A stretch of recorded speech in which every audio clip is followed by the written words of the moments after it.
Salut les amis, c'est Winsleg. Aujourd'hui, je vous montre le résultat de ma greffe de cheveux 3 mois après. Alors attention, je vous rappelle que le résultat définitif ne sera visible qu'à partir d'1 an après l'opération. À partir de 3 mois après la greffe, c'est-à-dire en ce moment, les cheveux commencent réellement à pousser. C'est pour ça que le résultat final n'est visible qu'entre 10 et 12 mois. Bon allez, c'est parti, je sais que vous êtes tous très impatients de découvrir le résultat, du coup je ne mets même pas de générique et je vous montre tout de suite le résultat.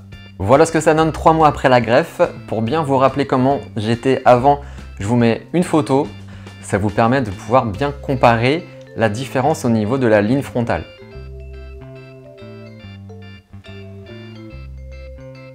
Et sur le côté, ça donne ça.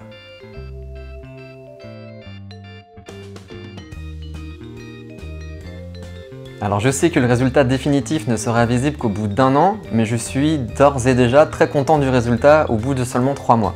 Ok, maintenant je vais essayer de vous montrer de très près. Donc, toute cette partie-là, hop, jusque là même, il n'y avait aucun cheveu avant. C'était vraiment une partie totalement chauve. Et là, vous pouvez voir qu'il y a quand même déjà pas mal de cheveux qui sont restés après la greffe. Mais la plupart des cheveux sont en train de pousser, ça fait des tout petits points, je ne sais pas si on les voit bien. En fait, il y a plein de petits points noirs, c'est l'endroit où vont sortir les cheveux. Ici, pareil, j'avais aucun cheveu, toute cette partie-là. Tout ça, c'est des cheveux greffés ici. Et comme vous pouvez voir, ça ne fait pas de démarcation entre les cheveux greffés qui sont là, et à partir de là environ, c'est les cheveux qui étaient déjà là. Donc, quand on regarde comme ça fait déjà naturel, je trouve, à seulement 3 mois après la greffe. Donc je pense que quand ça fera 1 an, le résultat devrait vraiment être très sympa. Et pour la zone donneuse, ça donne ça. Comme vous pouvez le voir, on ne voit absolument rien du tout. Alors maintenant, voyons voir comment s'est passé l'après-greffe. Déjà le jour même, donc juste après la greffe, en sortant de la clinique, j'ai dû vaporiser la zone greffée toutes les 30 minutes d'une solution de sérum physiologique. Donc ça, ce produit-là, pendant 3 jours, donc le jour même, le lendemain et le surlendemain, j'ai dû vaporiser les cheveux greffés, donc le devant de mon crâne, toutes les 30 minutes avec ce produit-là. En sachant que dès le lendemain de la greffe, je retournais travailler. Donc dans mon bureau, juste en face de ma collègue, toutes les 30 minutes, j'avais mis un timer et je m'aspergeais la tête du sérum physiologique. D'ailleurs, ça l'a fait beaucoup rigoler, donc si tu passes par là, Hélène, petite dédicace pour toi. Et c'est tout, c'est la seule chose à faire juste après la greffe.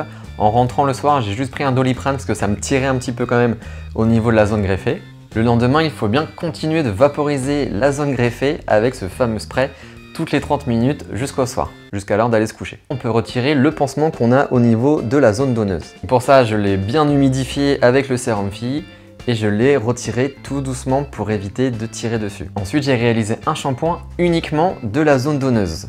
Ne surtout pas mouiller le reste, donc que la zone donneuse avec un shampoing doux sans parabènes. Moi, j'ai utilisé le shampoing qui était vendu par la clinique, comme ça m'évitait de me tromper. Le surlendemain, donc 2 jours après la greffe, même chose, il faut encore vaporiser la zone greffée toutes les 30 minutes avec le pchut. Et il faut encore laver la zone donneuse et uniquement la zone donneuse. À partir du 3e jour après la greffe, on peut enfin arrêter de se vaporiser la tronche avec le sérum Phi.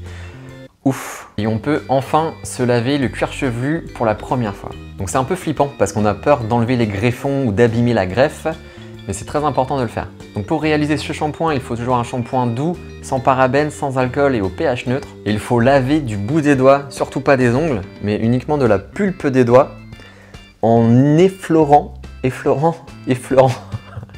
en effleurant le cuir chevelu. Donc vraiment, il faut juste le caresser, comme si on lui faire des guilis. Des tout petits guilis légers. Voilà. Et on vient juste frotter, mais tout doucement comme ça. Et ensuite, on vient rincer avec le jet d'eau réglé au minimum pour qu'il n'y ait pas trop de pression. Même moi, je mettais ma main en dessous vraiment pour que ça fasse juste un petit filet d'eau comme ça. Et du coup, on vient juste se rincer la tronche comme ça, tout doucement. Une fois que c'est rincé, surtout, pas de serviette, pas de sèche-cheveux, on laisse sécher à l'air libre.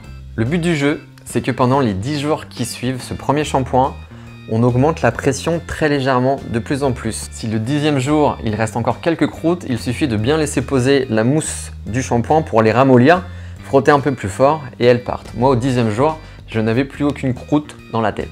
Si vous avez des questions sur la greffe de cheveux, laissez-les dans les commentaires. Je vais vous tourner une autre vidéo à 6 mois. Donc là, c'était le point à 3 mois post-greffe et je vais vous en faire une autre dans 3 mois. Donc ça fera au bout de 6 mois après l'opération. N'hésitez pas à vous abonner en cliquant sur mon avatar juste à droite ou à regarder une autre vidéo juste en dessous.